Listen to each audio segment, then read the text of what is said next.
Welcome to On the Edge with April Mahoney Brains. Here, this is the spot where the conversation is pointed, the guests are sharp, and the responses are never dull. Welcome home, Brains. There's only one requirement to hang out on the edge, is that you open your big brain and close your small mind. Did you bring your thinking caps? It's time to put them on, because the conversation starts now. Yeah. You gotta be in the moment though. You gotta be, we gotta be centered. We gotta be, we're not in the same room together, but the energy feel is, it's necessary. It's all good. It's all good. I wish I could be playing some music in the background. I would be jamming because I am a virtual DJ. I have been to a few events recently that have virtual DJs. Oh, Brains, welcome to On the Edge with April Mahoney. Here, this is the spot. I tell you that all the time. Where the conversation is pointed, the guests are sharp, the responses are never dull, and the sisters be having a braids wet. Here on the edge, we have Dr. Malissa McLean, who was formerly Dr. Malissa Ross. And we're going to ask her about that because she is married now. We actually got that backwards. My name has not changed yet. It takes a while to get through Social Security to get approval to change your name. Okay, so wait. So now you are Dr. Malissa McLean. Now I will be Dr. Melissa Ross as soon as I can legally say my name has changed. Well, you did it. Well, you did it over there in Jamaica, so it might take a little bit longer. Tell me a little bit about the wedding before we get into all this business stuff. Girl, tell me how beautiful it was. You know what? My husband and I have both been married before, and neither one of us had a really big wedding previously. So my thing was, we know how it feels to even have a little wedding and spend money on that. And you have a lot of people there who may not have your best interest in heart, What? No, you speaking the truth about the guest list. You speaking the truth, girl. My focus was actually the honeymoon. And I had never been to Jamaica, been to the Bahamas, been to a few different islands, but I've never been to Jamaica. And so we talked about that. I was like, let's go to Jamaica. So I was calling and speaking with the Sandals representatives about it. And, while I was booking the honeymoon, they say, well, if you're going to stay this many nights, you get a free wedding. Okay. Free, right? The basic was free. Right. You ain't drinking. Ain't nobody got no reggae band. Right. Ain't got none of that. It was beautiful though. We actually had almost 20 family members between the two of our sides that were able to come. And we were in the over the water chapel. It was just absolutely gorgeous. And because of COVID restrictions, it had to be a small group anyway, but it was so intimate. It was just family. And I loved every minute of it. I know, I told you, and Jamaica is not like any other of the other islands. I know, that's right. I've been to the Bahamas. I've been to Virgin Islands, a few different places. And I'm telling you, Jamaica is like no other. It's very unique. I know. Next time we go, we're renting a villa. We're gonna rent a villa, and I just want that, that luxuriousness of opening up the doors and seeing the banana trees and the mangoes and the fresh air and the people learning the difference between a long journey and a short journey, and You know what? The drivers always would say, "We're almost there. It's just right around the corner." 30 minutes later, how far is? I know. But sense of time is different. It's something time. There's no time in Jamaica. Nobody should even wear a watch. I wrote a poem about that. But it's something about being grateful, really being grateful, and the people there are grateful. And always calm and in the moment. They're not worried about what's next. They're just in the moment. And happy for anything and everything. And so the moment takes longer, that's okay. That's right. They just flow with whatever's going on. And Brains, if you want to get an infusion of that, book you a trip to Jamaica. Yes. We're going to talk about that. We're going to talk about being relaxed. We're going to talk about mindset. We're going to talk about mental health. Because folks is cray-cray. Whether you want to admit to it or not, we all got a touch of crazy. I was gonna say we all have a little cray in us. Everybody has that one family member, and we all have something in us where sometimes we're on the edge. We are literally on the verge of okay. On the verge of it. Okay, about to teeter off. But this is the thing. Keep it together. But this is the thing. When you know that you got a tick and you know that something's wrong, either you get some help, talk about it, you try to make corrective action, and don't be messing with nobody. Right. And that's so hard. To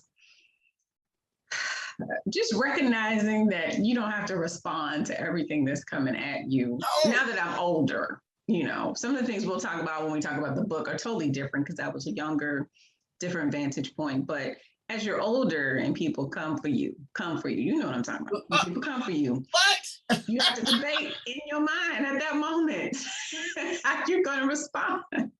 The woman came for me at Target. Yes, she came locked and loaded, okay? Target?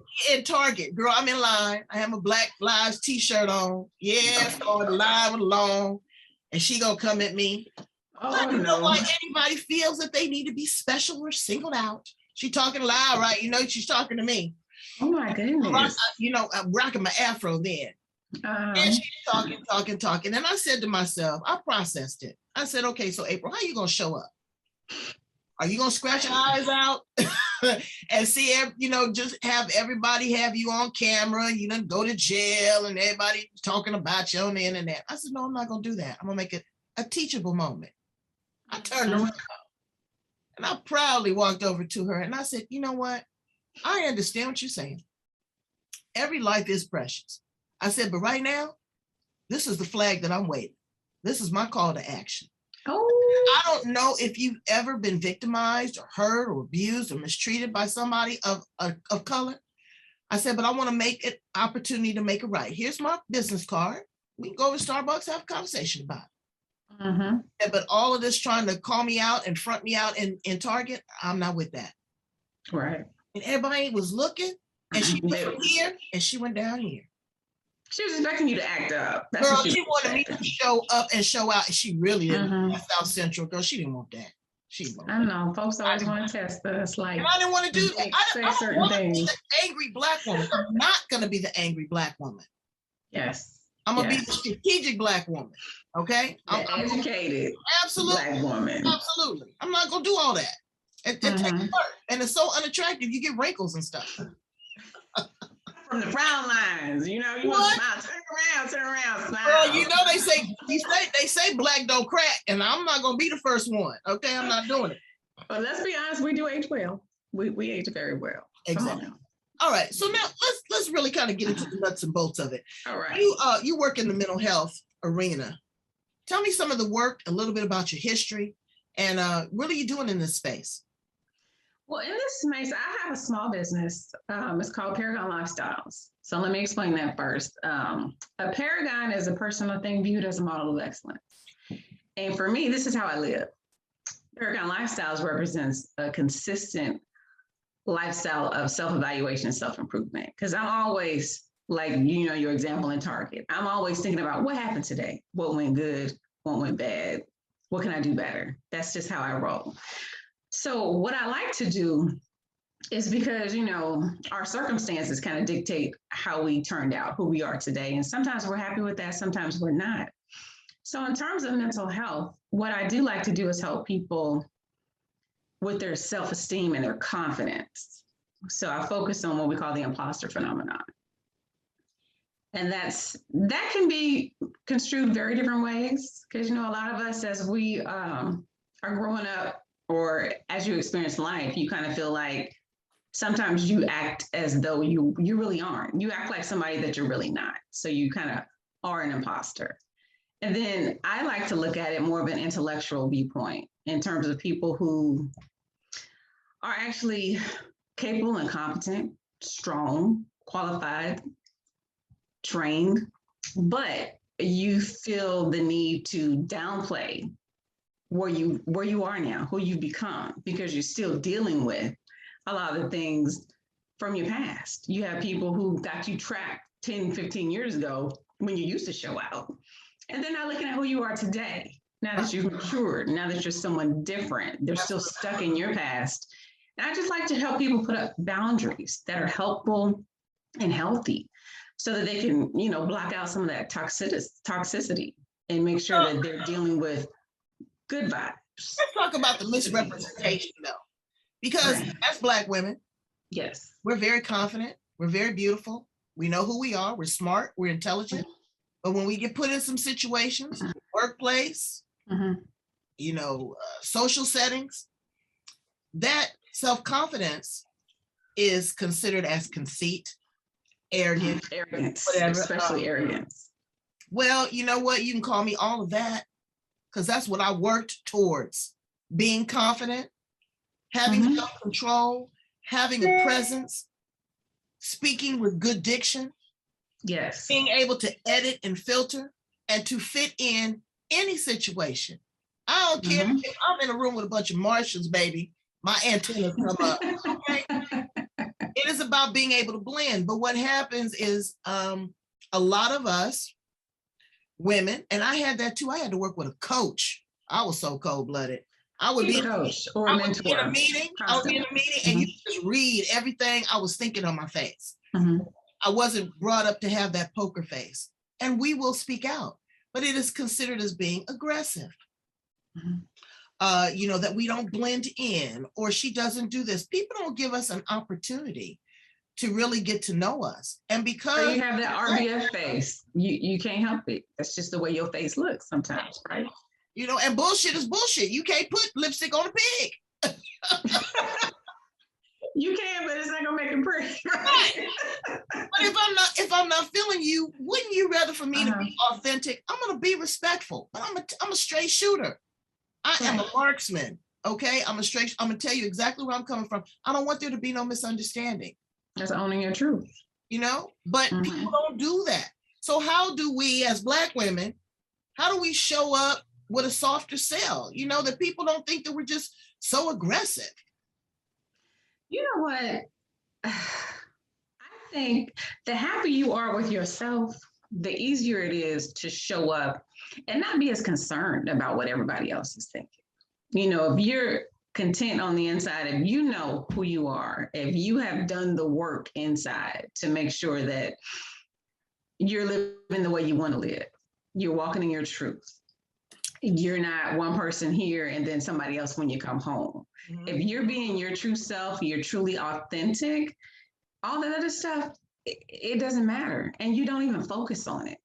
Now, when I'm in meetings, I do notice when people have an attitude, just because I walked in, not because I've done anything, not because I've opened my mouth, nothing. I just showed up, and it's something about this outer shell they do not find appealing. And you know what? I am who I am.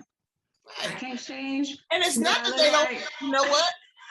I would disagree with you on that. It's not that they don't find it appealing. They really find it appealing because you're exotic. You're different. They're wondering what is inside that shit.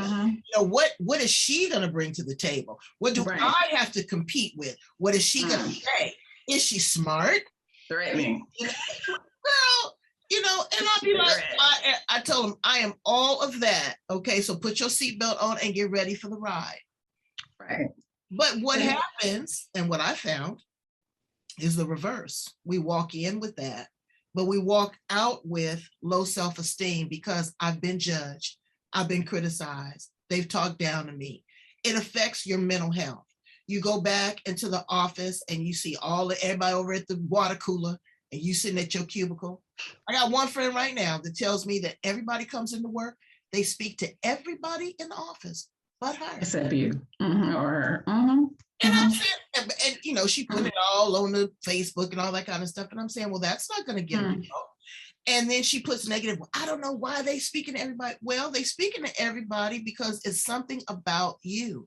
So it's something that you exude, and she's not taking ownership for that. So how do we step back and take ownership for things that we do wrong? Well, just in general, honestly, you have to just own who you are. You have to be okay with what's good and what's bad and know that it's just you and that you're still working on you, because we're all a work in progress, and just accept where you are. But honestly, it is mindset. like you mentioned in the beginning, mindset is very important. You have to get to a point where you are confident, you have higher self-esteem. Because like you said, we do walk out and our self-esteem is broken because we're concerned about what just happened. Just accept what just happened. Figure out what you can do better if you need to do something better, but it's not always the case. Sometimes it's the other people in the room that are the issue, and you have to be able to discern which one that is. Mm-hmm. So just being true to yourself, honestly, and not conforming to what everyone else wants you to be, because that's just going to continue to build up to the point where you're going to break. You don't want to continue to be something that you're not. At some point, that's going to manifest. It can manifest physically, and you can become sick. You know how people get ill because you're carrying all this, knowing that it's making you unhappy, but you don't want to let it go. Exactly. You want to hold on to it because you want to keep this group of friends, or you want to keep this position, or you want this promotion. So you're doing what you need to do.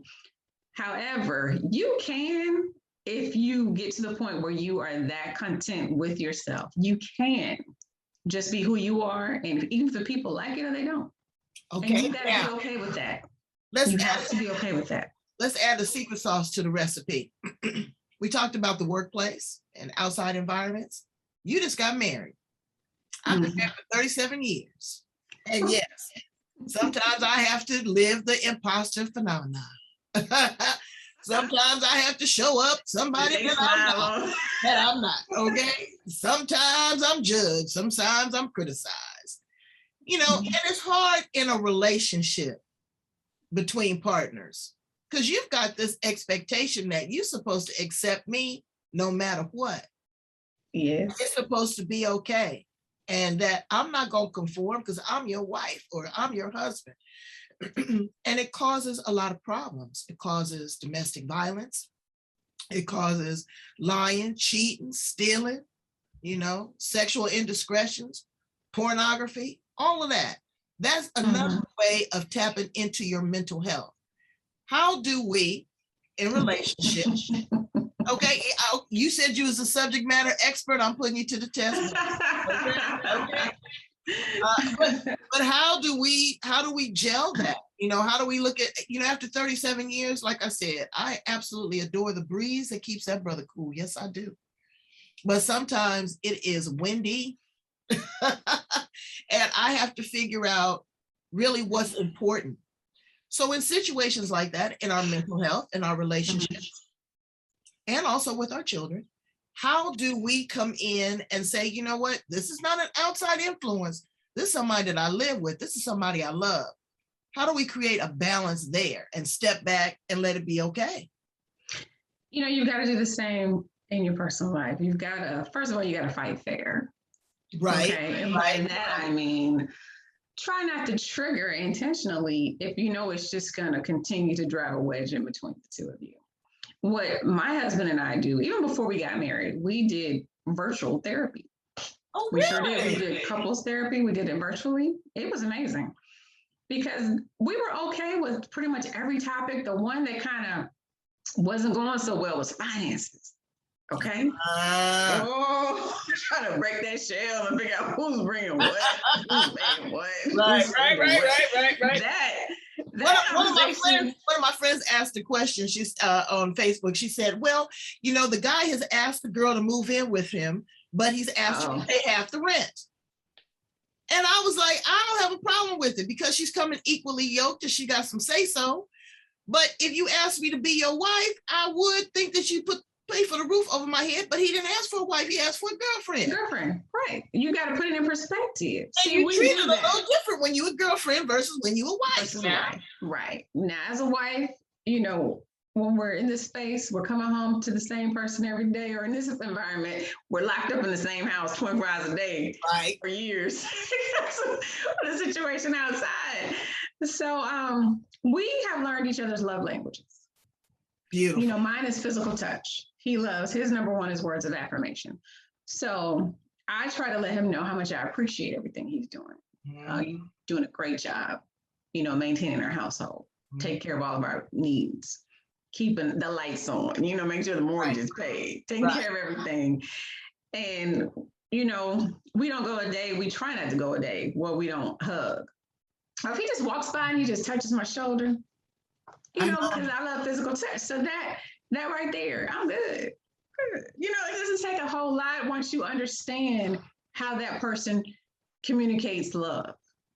So it does take, nothing is just straightforward and very easy. I mean, everything's a little bit of work. And if you're with the person, if it's your husband, someone you want to be a husband, or your wife, or someone that is, if you're willing to put in the work and actually learn more about them, figure out how they communicate so that you can effectively communicate, just like in a workspace, you're dealing with people, I'm real good with leadership. So you have to figure out how to communicate with people. You have to do that. So sometimes you just have to give in. You have to submit to sometimes, it. Yes. Sometimes you gotta be the bigger person. Right. Is this even worth, being mad or having a conversation about? Folks get caught up in their feelings.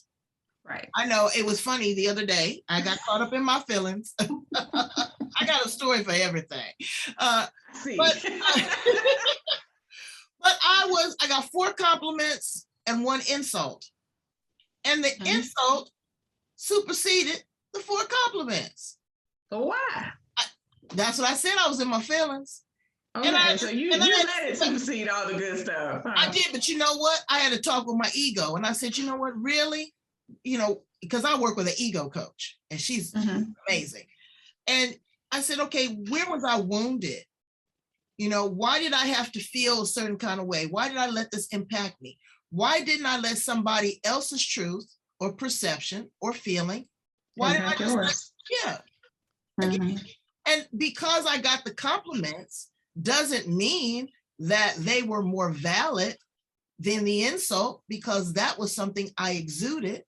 So I took responsibility for it. I sat with it and I said, okay, this is it. I'm not, I looked at it and I processed it. Was it really what I thought it was? No, but it was very valid because it was something that someone else felt. And people are not allowing that anymore. They're not allowing you to have an opinion. They're not allowing you to say what you want to say without being combative. Comedians can't even make a joke now without people thinking getting canceled. Right. And something you said is really good. You mentioned you have an ego coach. And I would have to say that no matter what you do, no matter what you're an expert in, you still have to continue working on yourself. Because I mentioned before, I keep a coach and I keep a mentor, because those are 2 totally different things. Exactly. And the same with my husband. I think it's very good when you don't lose yourself in your marriage. You are still an individual. You still need to be happy. We both have our own set of friends. We love to do things together, but we have to do things separate too.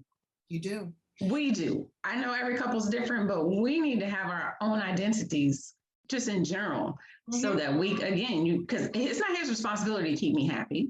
No. That's my responsibility. So whatever I need to do and whatever he needs to do to be content with himself and to be happy about who he is, who I am, that's what we do. That's how we make things work. That's how we've been doing things since we met. And the big thing is not to be afraid to get help.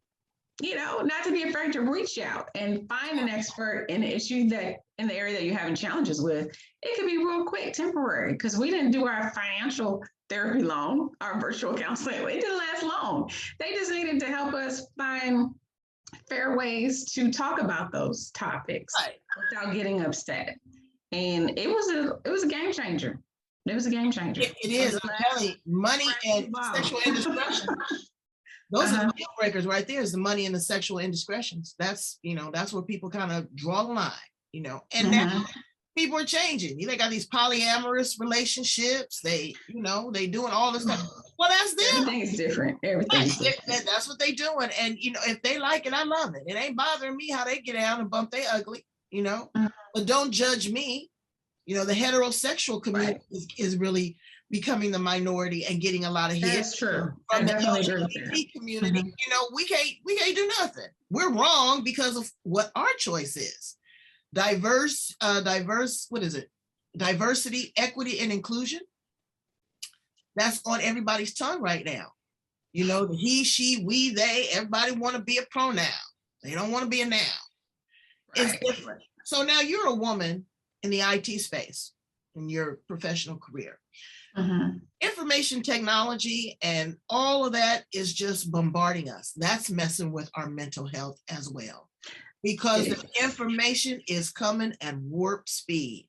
Your kids are there. You know, I go through my email. I went through my email this morning. There was 100 porn invitations. I was exhausted just looking at it. I was exhausted just looking at it. I was like, you know what? It's 6:30. I'm not ready to get down. I just woke up. You know, that body image, shaming, cancellation. How do people manage this from an IT perspective and your work? People don't really realize it. A friend of mine just got a job. I said, you know what you better do is you better go in there and clean everything up, because they go, and it's still out there somewhere. Right. But how do you manage that? You're being completely honest about how everything you put outside online, it's there forever. You really can't delete that digital stuff. Once it's out there, it's saved on a server somewhere. You might delete it off your profile, but it's still there. So you really just have to. When the police come in, it's funny, when the police go in on a crime scene, they take all your computers. People think, oh, well, I deleted that. Baby, you don't know that stuff is still there. It's still there. It's still there. It's still there, especially now that everything's virtual. You know, we're moving to that virtual environment. Cloud, girl, it's in the cloud. So it's in the cloud. So you think you've deleted it. It's deleted in the small space that you're looking at, but it's saved somewhere, it's backed up somewhere. So someone can still access that later if there's a legal need to do so, which is how people find things from 50 years ago. Stuff is just always around once you put it out there. Your digital footprint. Right, your digital footprint, there's not a whole lot you can do about it, but what you can do is change what you start doing, because once it's out there, it's out there. So the goal would be to look at who you are compared to who you were, and change how you're being perceived. You know, change what you're putting out there. You can't exactly change a person's mindset, but what you can do is change how you are presenting yourself in the digital space. But you know what? Don't even put it out there to begin with. All your that's the easy way to go, but in most cases, it's too late. It's already out there. Well, but you know what? Again, moving forward, thinking about yes. You know, I look at an email and I think about it and I say, okay, do I really want to send that before I hit send? Because it's like a bullet. Once fired, you can't get it back. It's gone. So yeah, definitely taking the time to think through what you're doing. When I'm doing emails in the professional space, especially if I'm angry, and I know I'm angry, because you know sometimes you read something and it's just got you hot, and you want to respond right away, and maybe you do. But every time I'm writing an email, I take everybody out of the to and the CC line. I put them down in the text part of it so that I don't accidentally, in my haste, hit send on something that I needed to think about a little longer, you know. So I will type it all out, read it 10 times, and close it. And then come back later when I'm calmer. And then what I do is take out all the emotion, because what you need to do is focus on facts and not speak based on how you're feeling at the time. About the little snide comments in there. Focus on the facts that are in the email, if there are any. If there are not, you respond with the facts. Don't worry about the emotion or the feeling or the kind of, the undertones in it. Focus more on what's actually happening. Because what happens too is it could be misread, it could be misunderstood. And it could go anywhere. So you know what I do? I don't leave no paper trail. I'm not gonna email you, baby. I pick up one of these things called the phone. We have a conversation. Oh yes, because I want to hear your reaction. I want to hear your intention. I want to hear your voice inflection. I don't want to get it wrong, especially if I'm heated. I'm gonna give it a minute, but I want to have a conversation with you, because that is a lost art. The art of conversation. The art of the real communication. I mean, they don't even teach, kids how to cursive write. You don't even know how to sign your name no more. It's a lot that has changed. You wrote a book. That's a game changer. Tell me a little bit about the book. Oh my goodness. You know, writing a book is something I'd always wanted to do. Where is it? Let me see it. Where's it at? Oh, shucks. Let me hide my hands because, you know, in this space, they're not as nice as they need to be. You're beautiful all over. Yes. Now wait, put your face in it. Put your face to the side in it. Yeah, up a little bit. Yeah, nope, yep. Nope, wrong way. There we go. Because I want everybody to see that. So when they go to get it on Amazon, that there's no misunderstanding. Yes, it is on Amazon. It's also on my website. But this is an amazing book. The book is called Fearless Women Rock, Courageous Women Find Strength During the Storm, and it's volume 2. Ooh. What you have here, there are 3 volumes out now. I'm in volume 2. And this was just a great way to publish your first book. Now, I've done plenty of, I've done journals and articles in IT journals. You know, I have an article in the Journal of IT Management. I have a dissertation that talks a lot about information technology and the impostor phenomenon.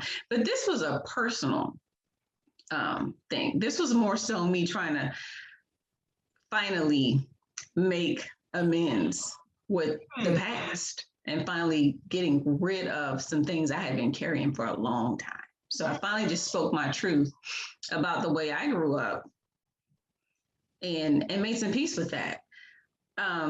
So within the book, there is actually 12 authors. There's 12 authors, and we all wrote one chapter talking about a significant challenge that we each overcame.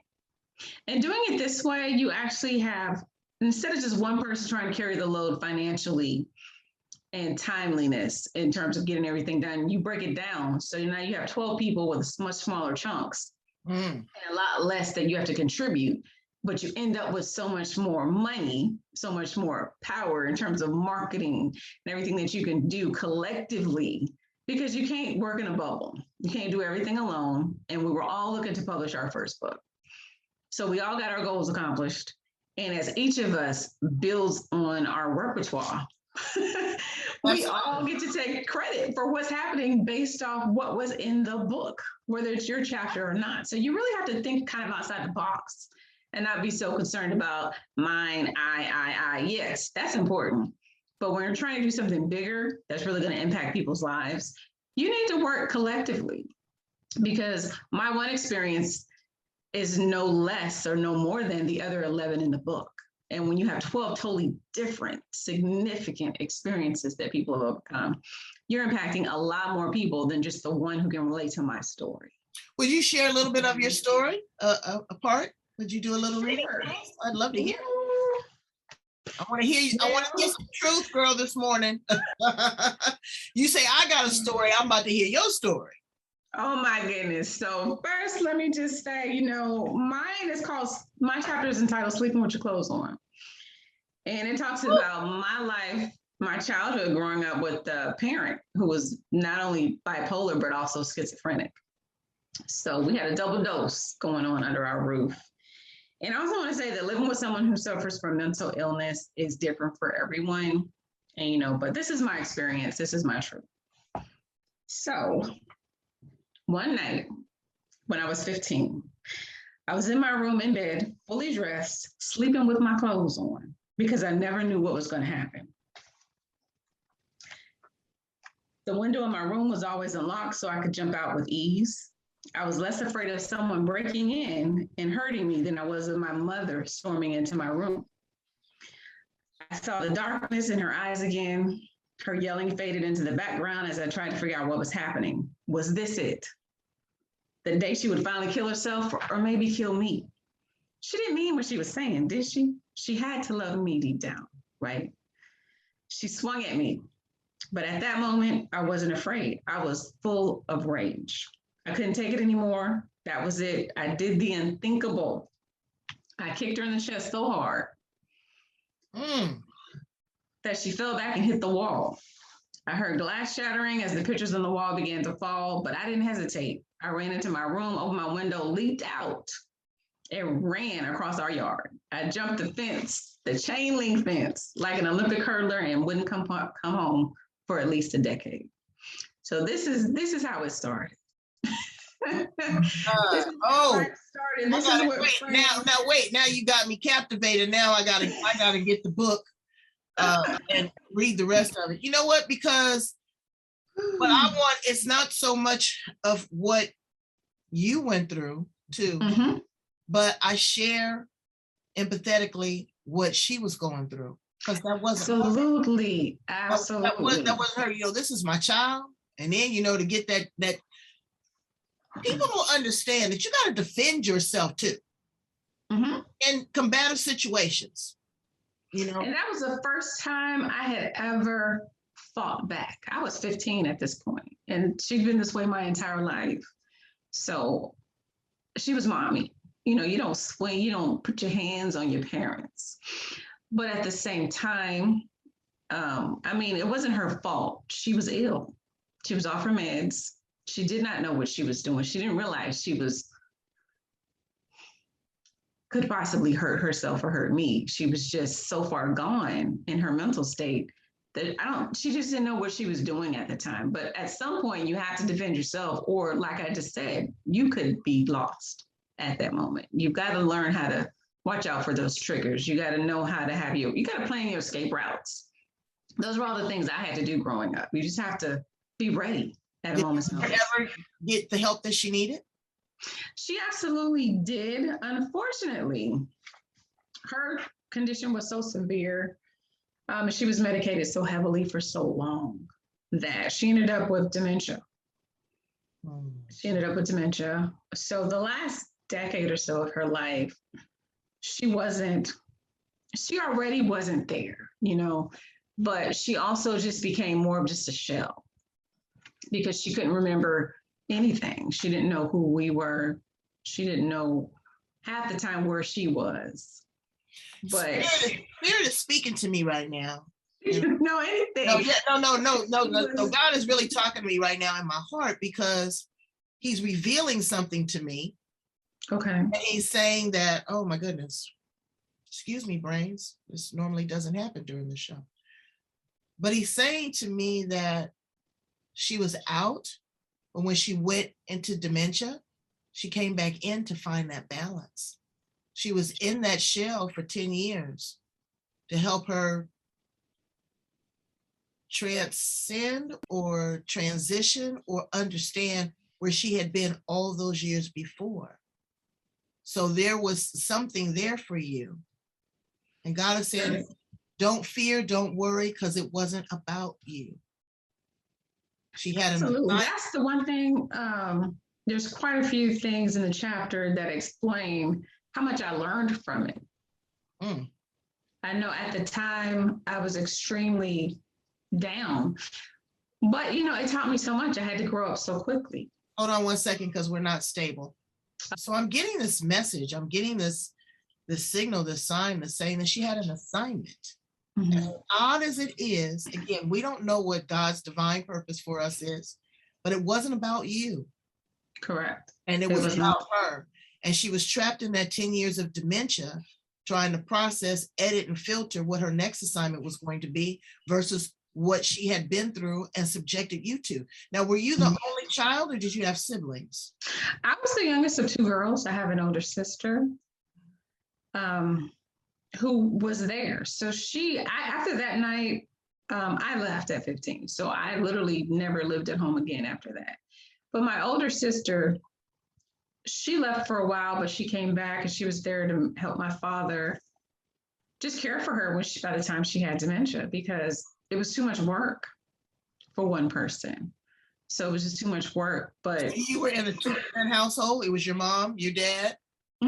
So you were in a two-parent household with a sibling.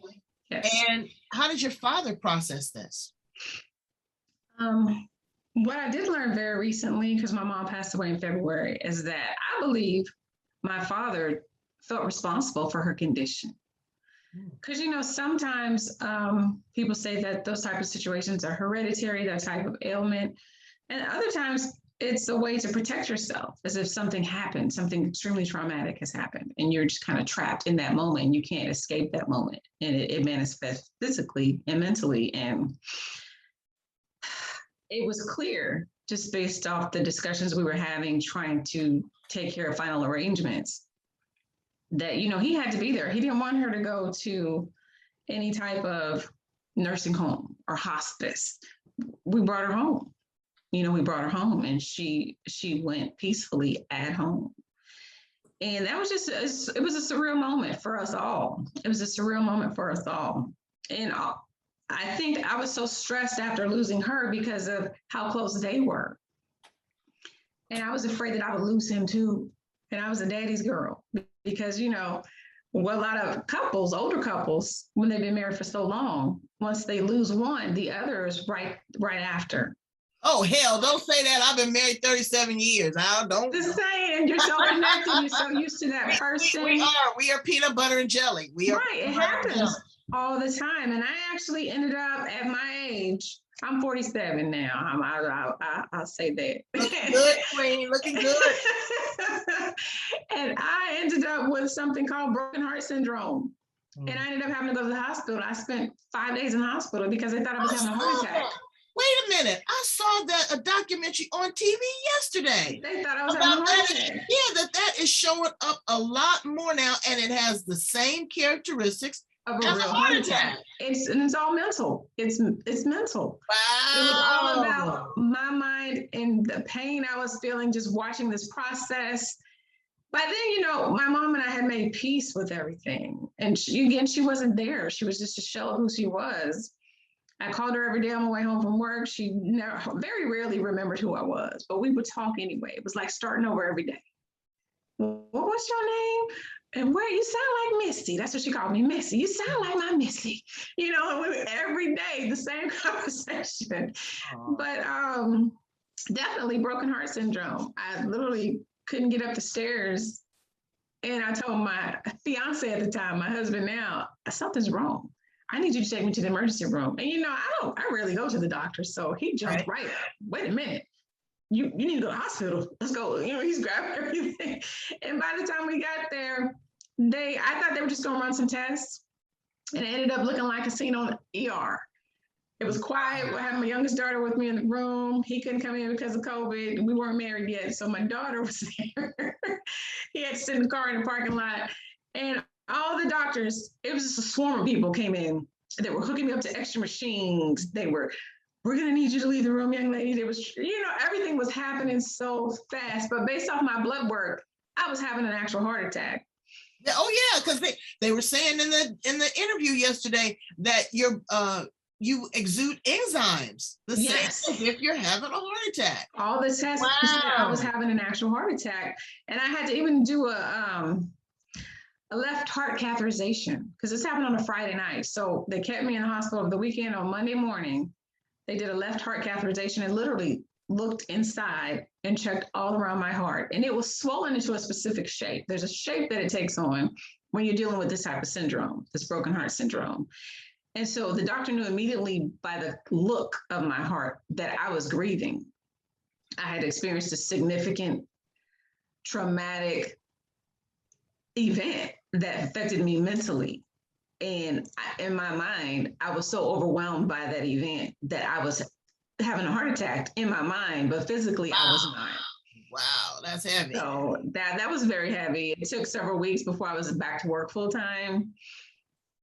So it's mental health is no joke. This is real. There's so many different aspects to it. Let me ask you a couple other quick questions before we close. Honestly, do you ever wonder if this is going to happen to you, manifest in you or your children? Or, are you thinking that you might be predisposed to dementia? Do those thoughts ever run through your mind? You know what? It used to run through my mind every day. As my girls were late teens, I was so afraid of mental health, even thinking about it. I didn't really want to understand it. And that's the problem, right? So by the time I was finally able to just understand what was going on and the causes, that's why I was saying sometimes it's hereditary. Sometimes that can be shown. Other times it's from traumatic events. And sometimes you just don't know why it happened, honestly. But when my children were in their late teens, and now they're both 19 and 20, So when they were, starting at about 15 or so, I was paranoid all the time. Because at my age, I was older, so I wasn't really concerned with myself. I just wanted to make sure I did the work with them so that they felt loved, that they had some confidence, that they felt a lot of self-esteem, and that they knew who they were, that they loved themselves. Because again, it all ties into how you feel about yourself. Absolutely. When you're dealing with mental health, you have to just make sure that you are okay with who you are and you accept who you are, you love yourself. So I did used to wonder if something was going to happen to them, but I've always been quick to enroll us in therapy or them individually, just to make sure they could get a professional medical opinion about what's going on. And nothing like that has ever surfaced, thank God. And I believe in the power of prayer. So in my mind, that generational curse is what I call it, has stopped with me. There was no way that was going to happen to me. And I was praying over them babies all the time. It wasn't happening to them. Those praying grandmother types. Oh, yes, I know. You got to dip them in the blood of Jesus. Absolutely. Right. And I actually went to my doctor and had some checks too, because I used to forget things a lot. So literally in the last 8 months, I went and got checked about my memory because, like you're saying with dementia, I was like, look, I'm forgetting basic stuff. Right. And I got this wedding, I got this new husband, I got this job. I can't be forgetting nothing. Yes. I haven't even had the courage to go and have a check. I can't find my keys. You should get a check. It'll give you some peace. It'll give you some peace. Well, my money, I don't have it, but I'm doing too much. Girl, my keys be right there. And I know. Magnificent. Have you seen my keys? Can't find my cell phone. Oh. Just the little things. But you know what? You just have to slow down. You do need to slow down. When I go somewhere, in the parking lot, I gotta find a visual point. So I remember when my car is parked. Because we're doing too much as women, but you are doing the most and you have done the most. And I just really, really, I really respect you and I honor you for having the courage, number one, to talk about something so deeply personal, to share it with the world, but not only do that, to make it a part of your life to help others. Yeah, self-esteem, confidence, impostor phenomenon. Those things are real and very important, especially with women, double minorities, Black women. Exactly. We have a double dose of low self-esteem, and you have to. And they don't, again, and don't let people confuse it and say that you're arrogant and you're cocky, but have a softer self. Learn how to smile instead of, instead of the scowl on your face, turn the lips up, smile. Learn to get a poker face. Learn to smile, learn to think it's so powerful when you don't say anything because they don't know what you're thinking. Exactly. Once you accept yourself and who you are and all your faults and love yourself and you stop feeling incompetent and you feel like I'm all that and I'm walking up here like now, boom, let's start. I'm here. You know what I mean? Walk in there with that confidence and don't shrink so that someone else in the room feels better. Just don't do it. No. Once you get there, sister. Once you get there, you stay there. You don't go down. No, you can't go down. You can't be laying down like lunch meat. You can't do that because it's not good. Thank you so much, Dr. Malissa Ross, for being here on for being here on the edge. Come back and visit me. Come back and share. Let's walk this walk together because mental health is not something that we talk about in our community, openly. It's like, you keep the kid in the house.